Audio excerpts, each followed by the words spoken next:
Thanks. Well, thank you. Thank you, Chuck, for that great introduction. And thanks to all of you for coming out. Thanks for Eureka hosting us. It's an honor to be here. In fact, it's particularly an honor to be right here on this stage where Ronald Reagan found his voice as a student at Eureka College. What a remarkable opportunity. Some of you know this, but earlier this year, my wife, Tonette, who's with me here, the First Lady of Wisconsin, Tonette, thank you for being with me on this trip, hon. But Tonette and I celebrated our wedding anniversary right here on February 6th at Eureka. Now, Tonette would tell you that I remember our wedding anniversary because it's Ronald Reagan's birthday. I like to think it's the other way around, but either way, it really is an honor to be back here at the alma mater of our 40th president of the United States. For me, Ronald Reagan's something special. Ronald Reagan helped shape my view of the world. When I think back to his first inaugural address, when he stated, we should all remember the federal government did not create the states created the federal government.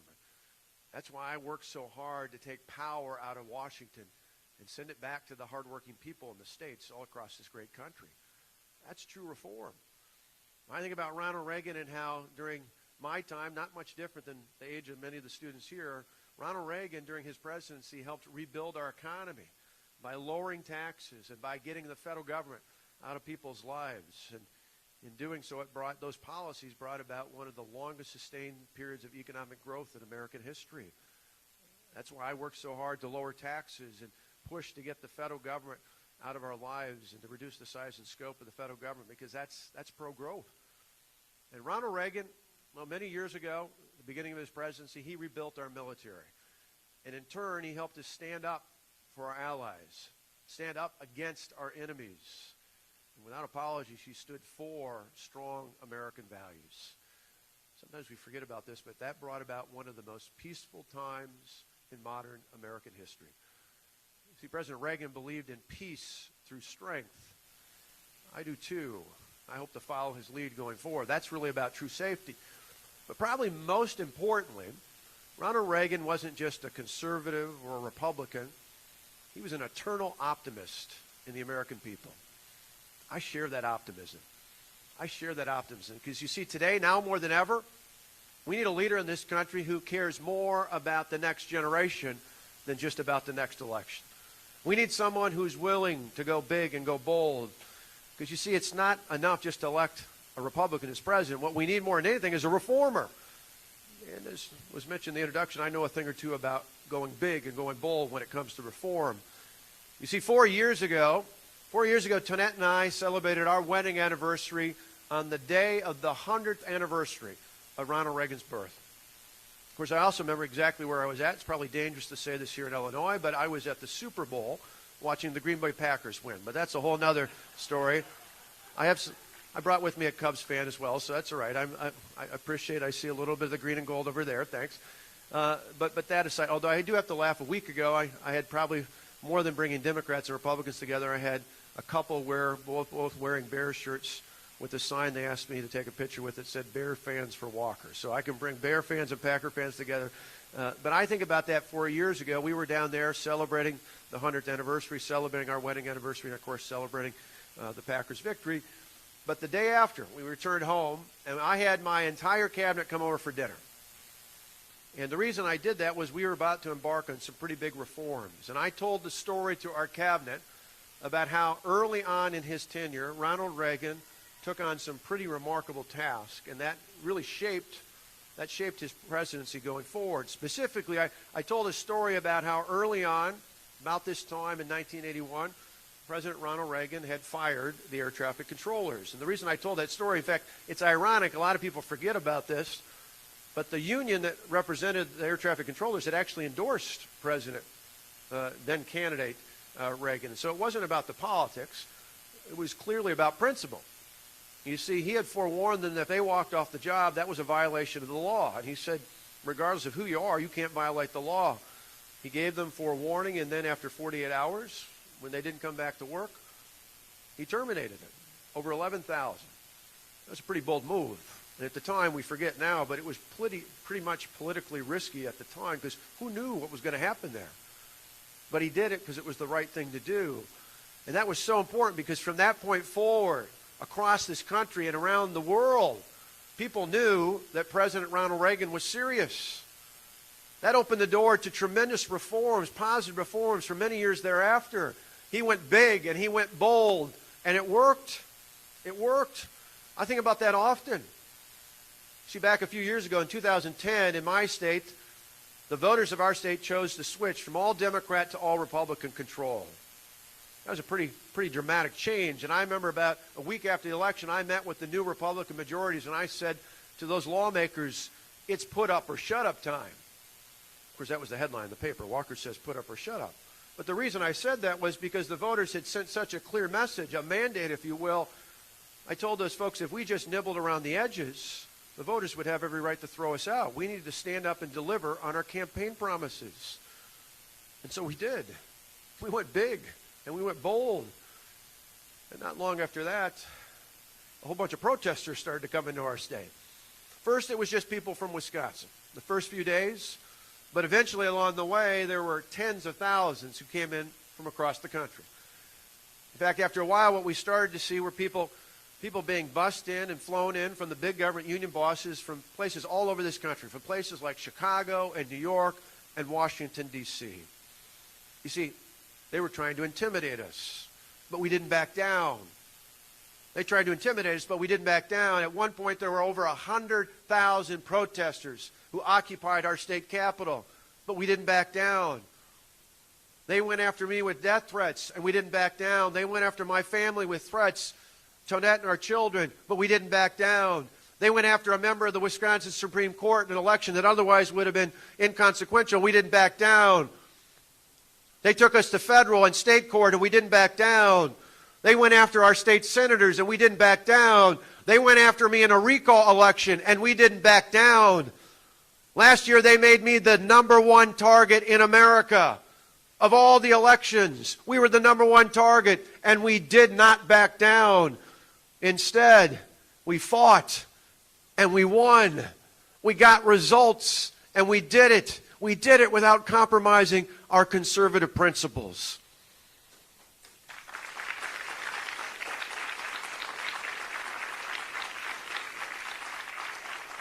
And what we did wasn't just about being conservative, it was about common sense. Common sense. We took the power out of the hands of the big government special interest and we put it firmly into the hands of the hardworking people. That's pro-taxpayer. We passed a right-to-work law that says that people in our state now have the freedom to choose whether they want to be in a labor union or not. That's pro-worker. We fixed a $3.6 billion budget deficit. And we did it early on so that we could spend our time and our efforts helping the people, not the government, helping the people of our state focus on creating more jobs and higher wages.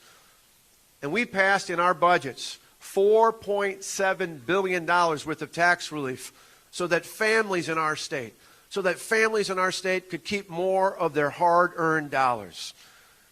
If we can do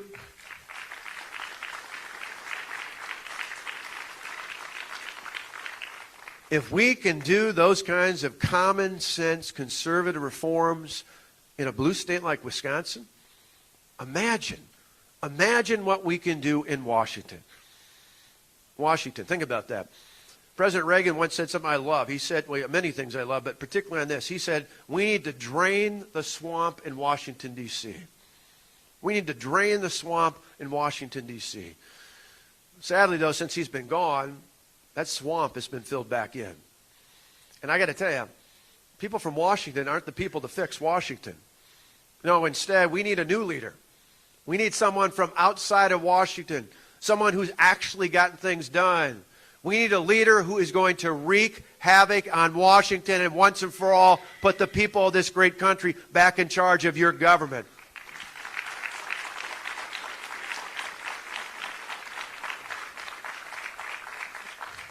That's why I'm here, because you see, I'm that kind of leader. I'm ready to lead. And we've got ideas to lead as well. In fact, we've got an idea to take and repeal Obamacare once and for all and put patients and families back in charge of your health care decisions and your health care dollars.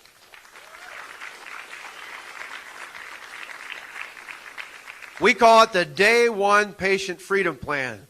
The reason we call it that is because on day one, I'll send that plan up to Congress. And to get them to act on it, which is important, to get them to act on it on day one, I will sign an executive order that requires Congress, their families, and their staff to live under the same rules that everybody else in America lives under. You see, they need a little incentive to get that repeal passed.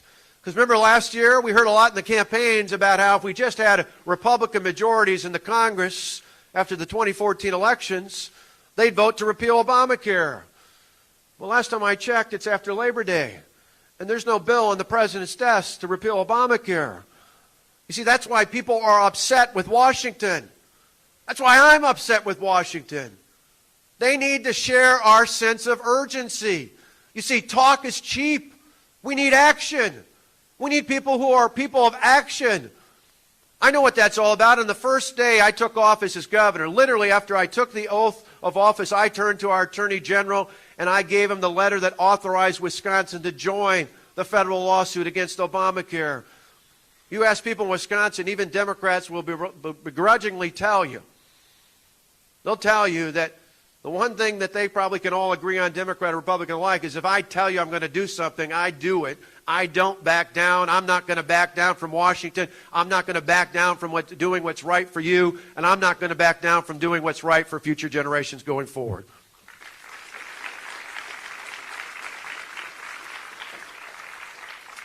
And I'm proud of the fact that we're the only major candidate that actually has a plan to repeal Obamacare. See, between now and Wednesday, I'm going to challenge the candidates, all the other major candidates who are going to be on the stage with me at President Ronald Reagan's library. I'm going to challenge all those other major candidates to say, you know, it's great to tell people you want to repeal Obamacare, but talk's cheap. Where's your plan? Have the courage to tell people what your plan is, because you cannot repeal Obamacare unless you've got a plan to do it. We've got a plan, and our plan starts on day one, the very first day we're in office. And there's more. On day one, as your President of the United States of America, I'm going to terminate the bad deal with Iran on the very first day.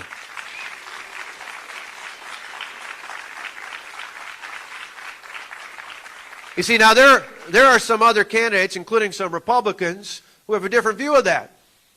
They think it's something you should wait on until you put a cabinet and a team in Washington. And there are others who think, well, they can just leave the deal in place and they'll just make it work. I got to tell you, I've looked at this extensively. I've looked at it with experts from around the country and across the world. This deal, the deal that President Obama has with Iran, is bad for America. It is bad for Israel. It is bad for the world. I don't need to wait to have people in Washington tell me what I can and can't do. I know it is a bad deal today, and I will terminate that on my first day in office.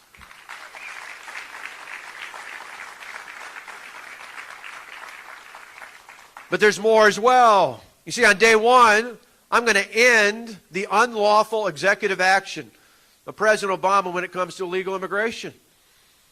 See, for years, the president said some 22 times President Obama himself said he could not do what he did last November.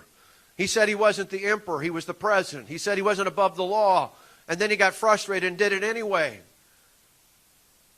In fact, he'd still be doing it today if it weren't for me and 24 other governors who went to court and said, you know, in America, no man or woman is above the law, including the President of the United States. Including the President of the United States. And you've actually got to pass things in the Congress to change the law. You don't just get to do it by executive action. As president, I'm going to undo those unlawful actions like that on my very first day. I'm not going to wait a week or a month or 6 months. I'm going to do it on day one. I think it's important to tell people not just about those things I mentioned, but going forward, I'm here to announce today that we've got a plan to wreak havoc on Washington, and our plan starts on day one. And so my promise, thank you. And so my promise to all of you here and everybody else across America is every week, starting next week, we're going to lay out another one of our reforms, our big, bold reforms that we're going to do starting on day one. And next week, we're going to be on Monday in Las Vegas, and we're going to tell the American people what we're going to do when it comes to taking on the big government union bosses. What we're going to do to take power out of the hands of the big government union bosses and put it firmly into the hands of the hardworking people of this country. Simple things like on day one, I'm going to stop the government from taking money out of the paychecks of federal employees for political union dues, because I don't think any worker in this country should be required to put money into a political fund that doesn't support candidates that they don't support.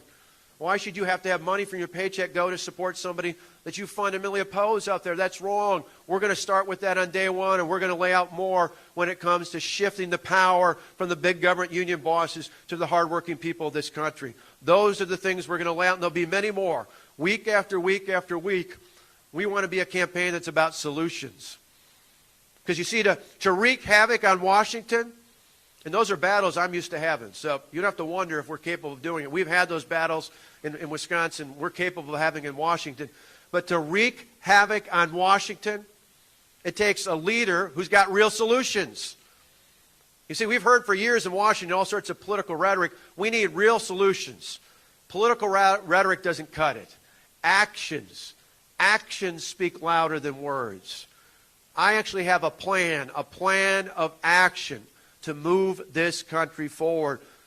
And my commitment to you here today is we're going to lay that out week by week between now and the elections to tell the American people exactly what we're going to do. Not to lay out a bumper sticker, not to lay out a talking point, but to literally tell you what we're going to do on all the major issues and how we're going to start doing it on each of those issues starting on day one. So I think people are pretty cynical, and understandably so. But it's not just about anger, it's about urgency. Anger is a negative thing. It causes people to check out and give up. Instead, what I sense in America is a sense of urgency to say we need leaders to tell us what they're going to do and then have the confidence they're going to actually do that. That's what I've done as governor. That's what I did years ago as a county executive when I laid out exactly the things I was going to do in my first days of office. In fact, I laid them out in a card, and I told people to put it up on the refrigerator and hold me accountable for it. And years later, it's great, I still run into Democrats, not just Republicans and independents, but Democrats who tell me, I still have your card up on my refrigerator. Why?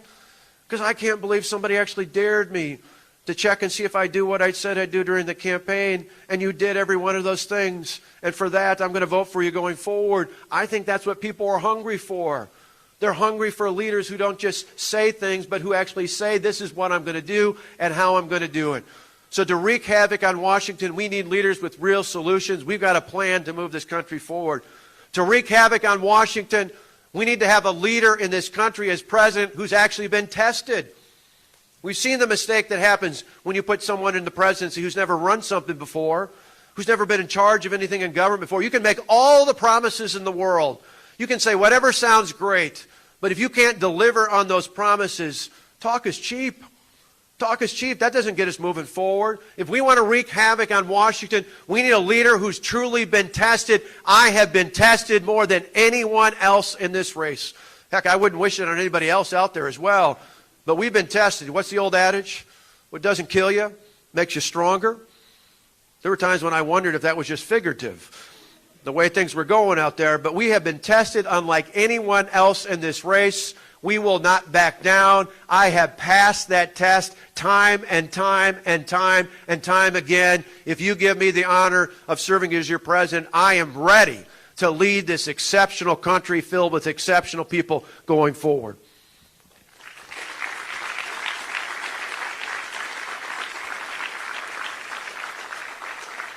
And so I would just end being here again on this great stage, this stage where Ronald Reagan once found his voice, not just as a student here at Eureka, but found his voice for this nation and really in many ways for this world. His optimism, the kind of optimism, I love seeing the young people here as well from college. Thank you. Whether you agree with me or not, thank you for being here. I appreciate that very much because I've got, Tonette and I have two sons, Matthew, who's 21, who's a senior in college, and Alex, who's 20, who's a junior. And I appreciate it because when we talk about things, Tonette and I have talked about this for years. The reason we ran for governor was because of our sons, Matt and Alex, because we saw a state that wasn't heading in the right direction, and we felt we needed to do something about it. And I got to tell you, the reason I'm running for president is in the same vein. You see, for me, it's about Matt and Alex, and not just the two of them, but all of you here and the younger ones here as well, and those yet to be born. Because really, The American dream isn't about a business or a home or anything else of a material value. The American dream is about ensuring that your children and someday your grandchildren have a better life than the one you inherited from your parents and from your grandparents. That's why we're here. That's why we took on all the pressure. That's why, to me, I'm so glad that's the reason why I ran for governor, because when we had 100,000 protesters in our capital, when we had death threats, when my kids were targeted on Facebook, when awful things were said about Tonette and my parents and my father-in-law and my family, if it had just been about a title or position, I would have just said, that's it, that's enough. I don't need this job. I don't need this title. But instead, it was a great reminder for me that the reason I got in this wasn't for a title or position. It was to make sure that my children and others like them had a better future, had a better opportunity, had a better state. And now as I look at these challenges, and they're big, don't get me wrong. You look at the size of the debt, you look at the size and the scope of the federal government, you look at the lack of the economic recovery that we have yet to see in this country after we've come out of the recession. When you look at the challenges of ISIS and Iran and places around the world, it's not going to be easy. It's not going to be easy. But just like Reagan, I'm an optimist, and I believe in the American people. I believe there has been no challenge we have ever faced in this country that is too big for the resolve of the American people. And I believe if we have leaders who think more about the next generation than just about the next election, there's nothing we can't accomplish together. Now more than ever, we need a leader who's going to fight and who's going to win. A leader who will fight and win for true reform in Washington. A leader who will fight and win for true economic growth, not just for now, but for the future and future generations. A leader who will fight and win to make sure that our children and our grandchildren are safe from ISIS and all the threats in the world. Now more than ever, we need a leader who will fight and win. If you elect me as your next president, I'll tell you this, I won't back down. I won't back down. I have been tested not just for others, I've been tested for myself. I know that I will not back down from the challenges that this next president is going to be required to face to make this country great again. I will not back down from any of those challenges. Now more than ever, we need someone who will fight and win for you. Someone who will fight and win for your family. Someone who will fight and win for America. I ask for your vote. Thank you so much.